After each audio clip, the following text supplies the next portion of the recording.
From the opinion pages of the Wall Street Journal, this is Potomac Watch.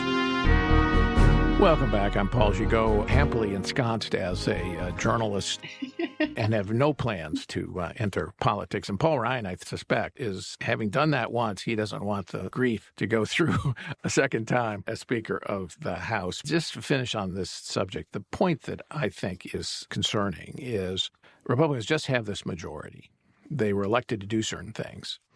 And if they can't govern, they're going to be ceding the initiative on legislation to Senate Democrats. And they're going to be giving incentive to Senate Republicans to cut a deal with Senate Democrats in the Biden White House rather than wait for the House to actually pass something that is maybe better policy, more conservative policy, but they just won't be able to deliver. And I think that's a very dangerous sign. You're already seeing this in the lame duck session where Senate Republicans are basically cutting deals on spending, a lot more spending with Senate Democrats because they're saying one of the reasons is McCarthy, they don't think he can deliver a budget in January if we just do a short-term continuing resolution. So they're cutting a budget that could extend all the way to the end of the fiscal year in September. All right, so let's turn to our second item of the day, and that's the railroad strike. The House this week passed two bills, one codifying the collective bargaining agreement that was recommended by the Presidential Emergency Board this summer, and that was accepted by all 12 relevant unions leaders, has been approved by 8 of those unions by the rank and file, but 4 union rank and file members have rejected it, those terms. And so there's a looming potential strike date of December 9th. It would be nationwide. Kyle, the House passed 2 bills, one that would codify the Presidential Emergency Board deal. The other one would add 7 days of sick leave, paid sick leave to the contract. Nancy Pelosi passed that because she was getting pressure from her left. What's going to happen here? Well, I suspect that Chuck Schumer will pass the first bill imposing the deal that was negotiated, brokered by the Biden administration between the railroads and the railroad unions, and leave the second bill expanding the sick leave on the table. That's what President Biden has asked to do. And remember, in the Senate, we have a filibuster, so you have to have 60 votes. And I don't think that there are the Republican votes in order to get the second expansion of the sick leave bill through the Senate. And there are at least a couple of Republicans who have made noises that they are on the union side on this one. Senator Josh Hawley of Missouri, Senator Marco Rubio of Florida. There may be some distinction they can fall back on. So Rubio says, here's his quote, "Instead of relying on Congress to carry their water, the party should go back to the negotiating table and strike a fair deal that workers can accept." So it's not even clear what his position is. I mean, it seems to be at this point that Congress should delay a strike or something like that and give the negotiators more time to figure out a separate deal, a private deal between them. The problem with all these is that they don't have the votes, I don't think, in the Senate. And also, as our colleague Monet Ukwe-Barua reminded me when we talked about this on Tuesday, I think, this whole sectoral bargaining thing is a creation of Congress in the Railway Labor Act passed in the 1920s. And so I understand the desire of Congress not to get involved in this, but they set the whole thing up in the first place. Not only did they set it up, but they have created an economic regulatory regime in U.S. transportation, which has made the rail transportation absolutely vital to the American economy without a lot of alternatives. Now, you have trucking as an alternative, but there aren't enough trucks to be able to compensate for rail traffic. And ship traffic, which could be competitive, is basically reduced to de minimis transportation ability because of the Jones Act, which was passed in order to protect U.S. domestic shipping and unions.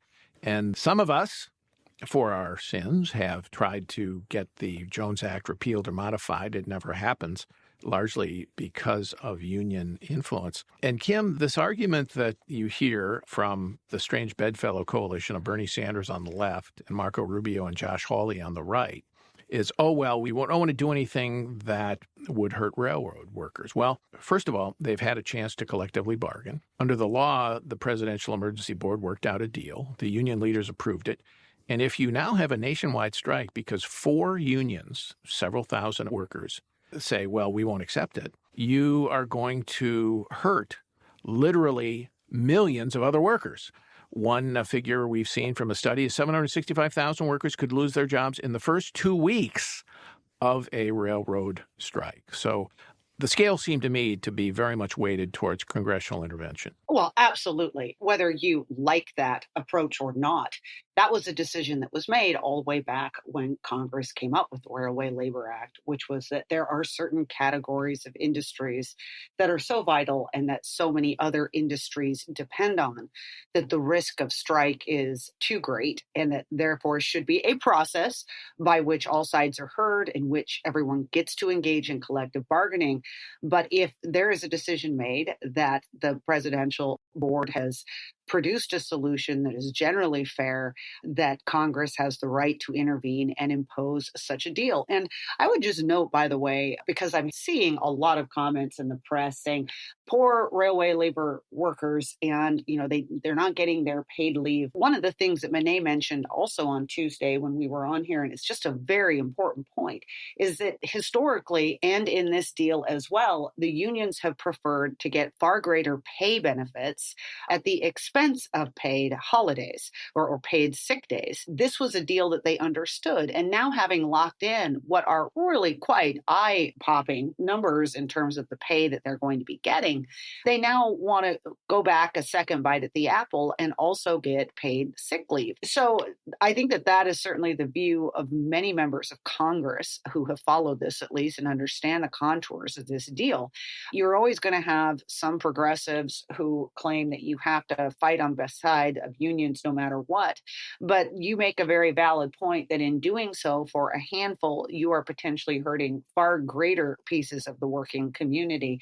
And that is something that unfortunately our colleagues in the press never ask, like the Bernie Sanders of the world. Yeah, I sure wish that the railroad companies and the railroad unions did not have so much leverage over the U.S. economy, but they do. And when that happens, it's entirely legal for Congress to intervene. And of course, President Biden, and I'm a little surprised he did, but he basically stepped in and asked Congress to intervene. And I think it will. I think Kyle is right. Chuck Schumer will probably find the votes, bipartisan coalition, to pass that House bill that imposed the Presidential Emergency Board deal. Last word, Kyle. Yeah, I think the consequences of having a strike are just too great. And President Biden was talking about chemicals that cities and towns use to treat their water. There's also concerns about fuel supplies at power plants. And I mentioned this before, but I think there are certain categories of workers that at least states do not allow to go on strike. Teachers in some states, police officers, firefighters.